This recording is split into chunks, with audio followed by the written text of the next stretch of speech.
Morning guys, Mike G from Mr. GTV. What sort of a day are you having? Turn the TV on and it will put you into even more fear, disbelief, shock horror than ever before. The Ukraine war has slipped through the back door, and in through the front door is this new Palestinian-Israeli situation, and the rhetoric is horrific, isn't it? It's even more shocking, with even more disgusting, inhumane behaviours being presented to us as we sit at the breakfast table or wherever it is that you watch the news.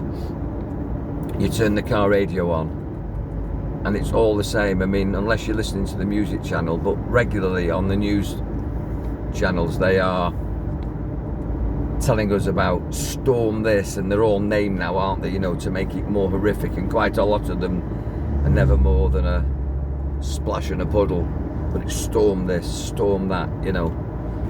And heat reports, which, you know, as a child growing up in South Manchester, it's always been hot in summer. My mum always used to say to me, you can always guarantee in May that we could have an outdoor garden party, invite your friends. Nothing new, and yet they're making it new. Forest fires, nothing new. Drought, nothing new. I can remember not being able to go to school because of fog. You know, we've always had unreliable or weather events that have been unpredictable. That's the word I'm looking for. So it's all this fear rhetoric and clickbait, making headlines out of things that always happen. A bit like, we know that certain times of the year you always get a cough, a snivel, a sore throat and flu-like symptoms. Well, that's all being relabeled now, and you know, we're already being prepared for, I mean, I'm making this in October, and you know, flu season's on its way, but in the same way that the Ukraine war has slipped into the background, and now we've got the full-blown Israeli situation in Egypt, flu, normal colds and flu has slipped into the background, and now we've got the new C word, you know. And it's just unbelievable, the manipulation, in my opinion. So what do you do with this? Because I'm teaching all the time about how you can perceive this, how you can cope with it, you know, how you can take your focus off it and just use your mind in a more useful way, so that you're the master of your mind and you're not a slave to your mind, and you don't put yourself into anxiety and depression. There is a bigger picture, and the bigger picture spiritually for me is that with all this fear, with all this chaos, with all this crisis everywhere, and all this shock horror tactics by certain terrorists, certain governments, different regimes, including our own, we're not whiter than white, and that's another subject. In my opinion, we're moving towards a situation where everything was cool and calm, then it was simmering maybe 20, 30 years ago, and now the pan is starting to boil. We're getting to the point where I don't think people can take anymore. The lid's going to blow off this in so many ways, that there's going to be so much shit will have to shift, and people are so sick of the shit that they will shift. So bring it on, I say. Not the suffering, because the suffering is an illusion, despite what you might say about, you know, women and children, refugees, and all the horror stories. It's very controversial to say that these are just stories. It's very controversial. It's very difficult to understand that something bad that's happening to your loved ones, or even yourself, is part of a divine plan. So many people ask me, you know, I'm not a Christian, but they do ask Christians, and they do challenge me theologically with, well, if there was a God, why does he allow children to be born with cancer? Or why did my grandma get knocked over? Or why did this happen? Why did I lose my investment? I've been a good person. Why did this happen? And the fact of the matter is that nothing happens. None of this is happening. It's an illusion. It's a story within our own group consciousness. We've gone down a path within consciousness where we've allowed other aspects of us, other players in the group consciousness, to come at us with evil, violence. They're projecting fear at us because a few have got the power to do that. There's only a few people run the media. There's only a few people run the government. There's only a few people run the world. And we, the population, have got to become strong-minded. We've got to step into our power, because evil is powerful. Good is more powerful, but the good people, the God people,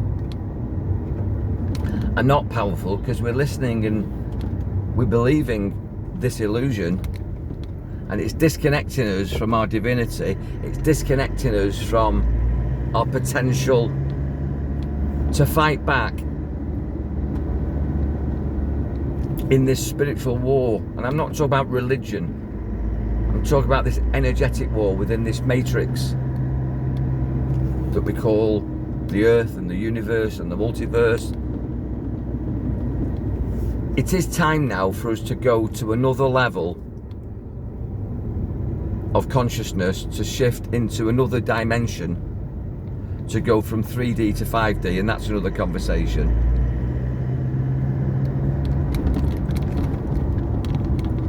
And the powers that be, the few, want the many to be powerless so they can assume power and control power in the illusion. They're perpetuating the illusion. They are stealing physical things, but we've got to let physical things go. Those physical things are not important. Your physical things are not important. Your heart, your mind, your soul is important. And quite often you have to lose your heart, your mind, to save your soul. You have to lose your body.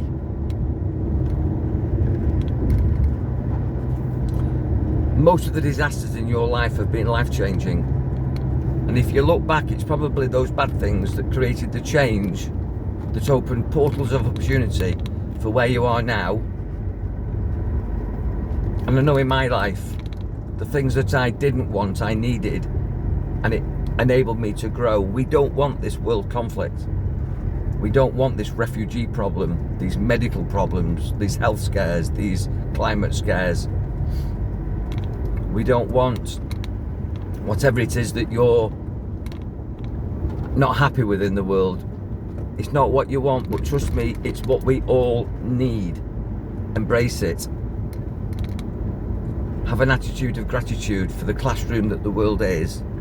Learn, grow, transcend.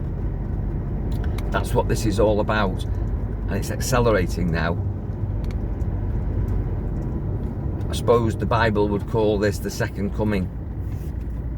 But trust me, this is controversial. Nobody's coming to save you. There's no Messiah of any religion that's going to come to save us. We save ourselves. And we save ourselves by waking up out of this illusion, not believing what they're telling us on television, which I've said so many times before, and just embracing the fact that the more the world goes into chaos, the more people retreat. And they call it cognitive dissonance, where you've had enough and you can't process it. I think that's a good thing. We're not supposed to process this shit. We're supposed to shift. We're supposed to use meditation, not medication. We're supposed to go into silence. That's where our power is, and not lots of arguments. So on this morning where they're talking now about bringing Palestinians through the borders, in other words, we've had the refugees from all sorts of countries, and they're talking now about Palestinians. Realise that the more we mix society up, the more we mix the community up. Don't be hostile to this, embrace this. Create a oneness, left, right, up, down, brothers, sisters.